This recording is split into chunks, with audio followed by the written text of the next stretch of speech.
কোনো এক সময় জীবনের কিছু না কিছু বদলে যায়। যে জিনিসগুলো একসময় আপনাকে আনন্দ দিত, এখন সেগুলো আর উচ্ছ্বাস জাগায় না। যে মানুষদের একসময় খুব কাছের মনে হতো, এখন তাদের থেকে দূরত্ব অনুভব হয়। যে জীবনকে একসময় স্বাভাবিক মনে করতেন, এখন সেটাই অর্থহীন লাগে। তখন মনে প্রশ্ন জাগে, আমার সঙ্গে এটা কি হচ্ছে? প্রিয় ভাই ও বোনেরা, এটি কোনো রোগ নয়, এটি একটি আত্মিক জাগরণ। যতই ঈমান বৃদ্ধি পেতে থাকে, ততই আত্মা দুনিয়ার মোহের আড়াল ভেদ করতে শেখে। আপনি উপলব্ধি করতে শুরু করেন যে অধিকাংশ মানুষ যে টাকা, মর্যাদা আর ক্ষণিকের আনন্দের পেছনে ছুটছে, এসবের আসলেই কোনো সত্যিকারের মূল্য নেই। আল্লাহ কুরআনে বলেন, দুনিয়ার জীবন তো বিভ্রান্তি ছাড়া আর কিছুই নয়। কিন্তু মনে রাখবেন, জাগরণের এই পথ সহজ নয়। এর কিছু পার্শ্ব প্রতিক্রিয়া আছে, যেগুলো নিয়ে খুব কম মানুষই কথা বলে। যদি আপনি এসব না বোঝেন, তবে মনে হতে পারে আপনার ভেতর কিছু একটা ভুল হচ্ছে। তাই এই ভিডিওতে আমরা আলোচনা করব ঈমান বৃদ্ধি পাওয়ার ফলে যে 5টি আত্মিক পরিবর্তন আসে তা সম্পর্কে। কারণ যত বেশি বুঝবেন, ততই উপলব্ধি করবেন এটা ভয়ের কিছু নয়, বরং আলিঙ্গন করার মতো এক সুন্দর অনুভূতি। 1. আপনি ধীরে ধীরে দুনিয়া থেকে বিচ্ছিন্ন হতে থাকেন। যখন ঈমান বৃদ্ধি পায়, তখন প্রথম যে পরিবর্তনটি আসে সেটি হলো দুনিয়া থেকে বিচ্ছিন্ন হওয়া। আপনার মনে হতে পারে এই দুনিয়ায় আর আপনার জন্য কিছু নেই। যে জিনিসগুলো একসময় আপনাকে আনন্দ দিত, এখন সেগুলো ফাঁকা মনে হয়। যে কথোপকথনগুলো একসময় উপভোগ করতেন, এখন সেগুলো অর্থহীন মনে হয়। যে জীবনযাত্রার পেছনে এতদিন ছুটেছেন, এখন সেটাই কেবল একটি বিভ্রান্তি মনে হয়। এটি আপনার কাছে খুব অদ্ভুত অনুভূতি মনে হতে পারে, যেন আপনি নিজেকেই হারিয়ে ফেলছেন। কিন্তু বাস্তবে আপনি নিজেকে খুঁজে পাচ্ছেন। কারণ আপনার হৃদয় যতই আল্লাহর সাথে সংযুক্ত হয়, আপনার আত্মা ততই এই দুনিয়ার মোহ থেকে মুক্ত হতে থাকে। আল্লাহ কুরআনে বলেন, এই দুনিয়ার জীবনে তোমাদের যেন কোনো বিভ্রান্তি না নিয়ে আসে, এবং সেই প্রতারক যেন আল্লাহ সম্পর্কে তোমাদের প্রতারিত না করে। এর মানে আপনি যা অনুভব করছেন তা কোনো বিভ্রান্তি নয়, এটি আসল উপলব্ধি। রাসূলুল্লাহ সাল্লাল্লাহু আলাইহি ওয়াসাল্লাম বলেছেন, দুনিয়া হলো মুমিনের জন্য একটি কারাগার এবং অবিশ্বাসীর জন্য একটি জান্নাত। অর্থাৎ আপনার ঈমান যত দৃঢ় হবে, এই দুনিয়ার প্রতি আসক্তি ততই কমে যাবে। আপনার কাছে দুনিয়া একটি সাময়িক জায়গা মনে হবে, স্থায়ী আবাস নয়। তাই যদি আপনার মনে হয় যে আপনি এই পৃথিবীতে জায়গা হারাচ্ছেন, মানুষ আপনাকে ভুল বুঝছে, বা আপনি বিচ্ছিন্ন হয়ে যাচ্ছেন, তাহলে চিন্তার কিছু নেই। এটি একটি ইঙ্গিত যে আপনার হৃদয় বিভ্রান্তি থেকে মুক্ত হয়ে একটি বড় সত্যের দিকে ধাবিত হচ্ছে। কারণ আপনি যতই আল্লাহর কাছে পৌঁছাবেন, এই দুনিয়াটি ততই ছোট মনে হতে শুরু করবে। 2. আপনি কিছু মানুষকে হারাবেন। যতই আপনার আল্লাহর সাথে সম্পর্ক গভীর হবে, ততই কিছু মানুষ আপনাকে বুঝতে পারবে না। কেউ বলবে আপনি বদলে গেছেন, কেউ বলবে আপনি খুব বেশি সিরিয়াস হয়ে গেছেন, কেউ আবার নিজেই দূরে সরে যাবে, কারণ তারা আপনার সঙ্গ আর স্বাচ্ছন্দ্যদায়ক মনে করবে না। প্রথমে এটি কষ্ট দিতে পারে, আপনার মনে প্রশ্ন জাগতে পারে, এটা কেন ঘটছে? আমি কি কিছু ভুল করছি? কিন্তু সত্য হলো, এটি আল্লাহর নির্দেশনার অন্যতম বড় একটি লক্ষণ। আল্লাহ কুরআনে বলেন, আর আপনি তাদের সঙ্গেই ধৈর্য ধারণ করুন, যারা সকাল বিকাল তাদের প্রভুকে ডাকতে থাকে তার সন্তুষ্টি কামনায়, এবং আপনি দুনিয়ার জীবনের সৌন্দর্য কামনা করে তাদের থেকে মুখ ফিরিয়ে নেবেন না। এর মানে হলো, যখন আপনি আপনার ঈমানকে প্রাধান্য দেবেন, কিছু সম্পর্ক স্বাভাবিকভাবেই দূরে সরে যাবে। কিন্তু চিন্তার কিছু নেই, আল্লাহ তাদের পরিবর্তে আপনাকে আরো ভালো সঙ্গ দান করবেন। রাসূলুল্লাহ সাল্লাল্লাহু আলাইহি ওয়াসাল্লাম বলেছেন, একজন মানুষ তার ঘনিষ্ঠ বন্ধুর দিন অনুসারে চলে। তাই তোমাদের প্রত্যেকের উচিত দেখে নেওয়া সে কাদেরকে বন্ধু বানাচ্ছে। এর মানে হলো, যদি আপনার জীবনে কিছু মানুষ আপনাকে ছেড়ে চলে যায় শুধুমাত্র আপনার আত্মিক উন্নতির কারণে, তাহলে আল্লাহর পরিকল্পনার উপর আস্থা রাখুন। এই পথচলায় সবাই আপনার সঙ্গী হওয়ার জন্য তৈরি নয়। আর সবচেয়ে সুন্দর ব্যাপার হলো, যখন ভুল মানুষগুলো সরে যায়, তখন সঠিক মানুষদের জন্য জায়গা তৈরি হয়। তাই যদি কিছু বন্ধুত্ব শেষ হতে দেখেন, তাহলে সেটাকে আটকানোর চেষ্টা করবেন না, কারণ আল্লাহ যা করেন তার পরিবর্তে আরো ভালো কিছু দান করেন। 3. আপনি আত্মবিশ্বাস আর অহংকারের পার্থক্য বুঝতে শুরু করবেন। আপনার ঈমান যত বাড়বে, শয়তান ততই সেটাকে কলুষিত করার চেষ্টা করবে। প্রথমে আপনি আত্মিকভাবে শক্তিশালী অনুভব করবেন, আল্লাহর সাথে আরো সংযুক্ত ও সচেতন হয়ে উঠবেন। কিন্তু যদি সতর্ক না থাকেন তাহলে আত্মপ্রেম ধীরে ধীরে আত্মগরিমায় রূপ নিতে পারে। আপনার মনে হতে পারে, আমি অন্যদের চেয়ে ভালো। যারা আমার স্তরে পৌঁছায়নি তারা দুর্বল ঈমানদার। যারা এখনো বিশ্বাসের জন্য সংগ্রাম করছে তারা আমার মতো দৃঢ় নয়।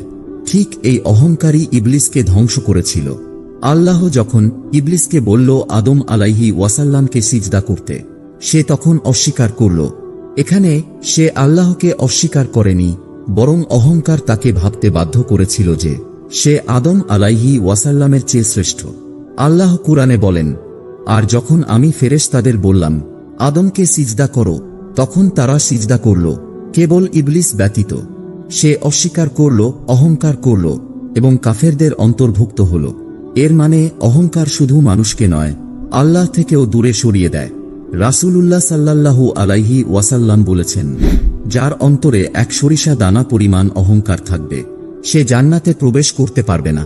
অর্থাৎ যদি আত্মবিশ্বাস আপনাকে অন্যদের থেকে শ্রেষ্ঠ মনে করায় তাহলে সেটি আর আত্মবিশ্বাস নয়, এটি আত্মধ্বংস। সত্যিকারের আত্মবিশ্বাস হল আপনি জানেন যে আপনি মূল্যবান, কিন্তু শুধুমাত্র আল্লাহ আপনাকে মূল্যবান করেছেন বলেই আপনি মূল্যবান।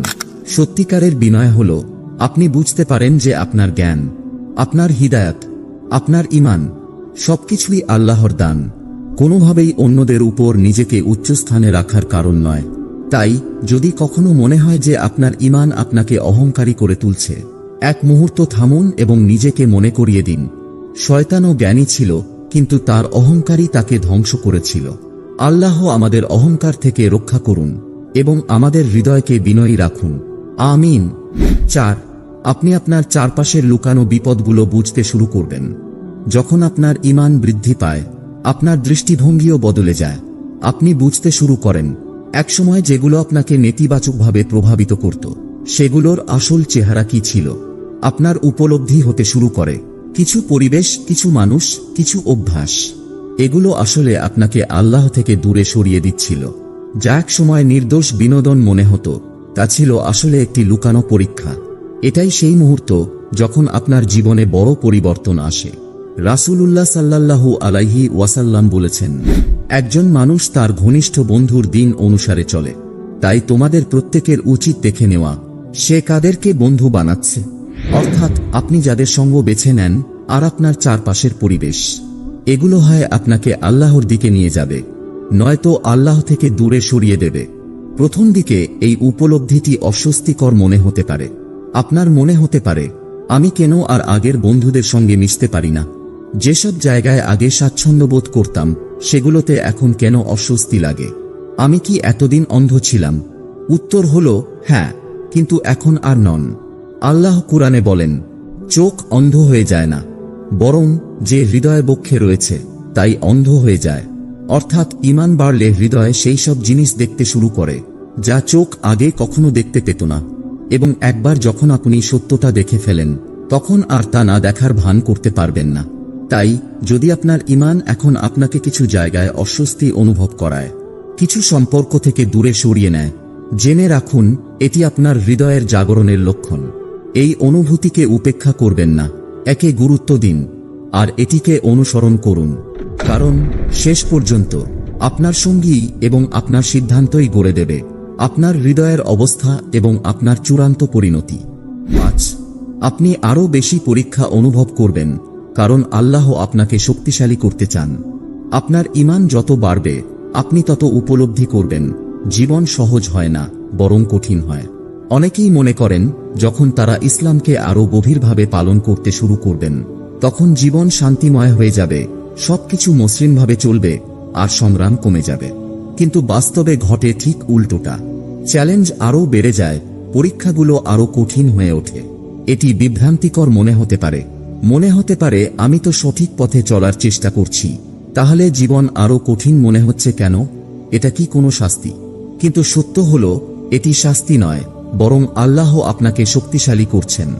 রাসূলুল্লাহ সাল্লাল্লাহু আলাইহি ওয়াসাল্লাম বলেছেন, সবচেয়ে কঠিন পরীক্ষার সম্মুখীন হন নবীগণ, তারপর যারা ঈমানে তাদের নিকটবর্তী, তারপর যারা তাদের কাছাকাছি। একজন মানুষকে তার দিনের স্তরের উপর পরীক্ষা করা হয়। যদি তার ঈমান দৃঢ় হয় তার পরীক্ষা কঠিন হবে, আর যদি তার ঈমান দুর্বল হয় তাকে তার ঈমানের অবস্থান অনুযায়ী পরীক্ষা করা হবে। অর্থাৎ আপনার ঈমান যত শক্তিশালী হবে, আপনার পরীক্ষা তত কঠিন হবে।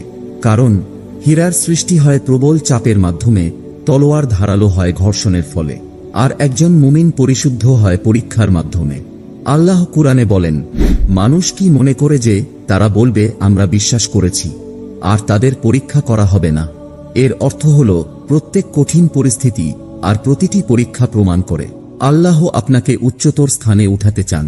তিনি চান আপনি আরও শক্তিশালী হন, অধিক ধৈর্যশীল ও দৃঢ়চেতা হন, আর আপনার ঈমানের সত্যতা প্রমাণ করুন।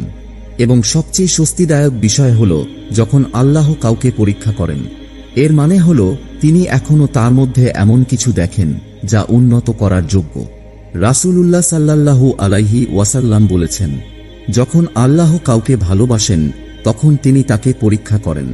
এর মানে আপনার জীবনে যে পরিবর্তনগুলো আসছে, যে ঘটনাগুলো ঘটছে, যে পরীক্ষাগুলো আপনাকে কাঁপিয়ে দিচ্ছে, এসব কিছুই আল্লাহর পরিকল্পনার অংশ। আল্লাহ কুরআনে বলেন, তারা পরিকল্পনা করেছিল, কিন্তু আল্লাহ পরিকল্পনা করেছিলেন, আর আল্লাহই সর্বোত্তম পরিকল্পনাকারী। অর্থাৎ আপনার এই পথচলা কাকতালীয় নয়, এটি কোনো ভুলও নয়, এটি আসলে আপনার আত্মার জাগরণ, এটি আপনার প্রকৃত উদ্দেশ্য খুঁজে পাওয়ার যাত্রা। তাই ভয় পাবেন না, পরিবর্তনকে প্রতিহত করবেন না। আর আল্লাহ যেগুলো আপনার জীবন থেকে সরিয়ে দিচ্ছেন, সেগুলো আঁকড়ে ধরে রাখবেন না, কারণ আল্লাহ জানিয়ে যান সেখানে তিনি তার চেয়ে বহুগুণ ভালো কিছু দিয়ে প্রতিস্থাপন করেন। একটি সহজ দুয়া যা আপনার সঙ্গে রাখতে পারেন, ইয়া আল্লাহ, আমাকে হিদায়াত দান করুন, আমাকে শক্তিশালী করুন, এবং আমাকে তাদের অন্তর্ভুক্ত করুন যারা আপনার নির্ধারিত পথে চলে। এই বার্তাটি যদি আপনার হৃদয়ে স্পর্শ করে, তাহলে কমেন্ট করুন এই দোয়া লিখে, ইয়া আল্লাহ, আমাকে সঠিক পথে পরিচালিত করুন। আপনার একটি বাক্য হয়তো অন্য কাউকে অনুপ্রাণিত করতে পারে, তার ঈমান আরও দৃঢ় করতে পারে। এবং মনে রাখবেন, লাইক ও সাবস্ক্রাইব করতে আপনার কোনো খরচ হবে না, কিন্তু এটি আমাদের সাহায্য করবে আল্লাহর স্মরণ করিয়ে দেওয়ার বার্তাগুলো আরও ছড়িয়ে দিতে। আল্লাহ আমাদের হৃদয়কে দৃঢ় রাখুন, আমাদের যাত্রায় প্রজ্ঞা দান করুন, এবং আমাদের তার পথ অনুসরণকারীদের অন্তর্ভুক্ত করুন। আমিন।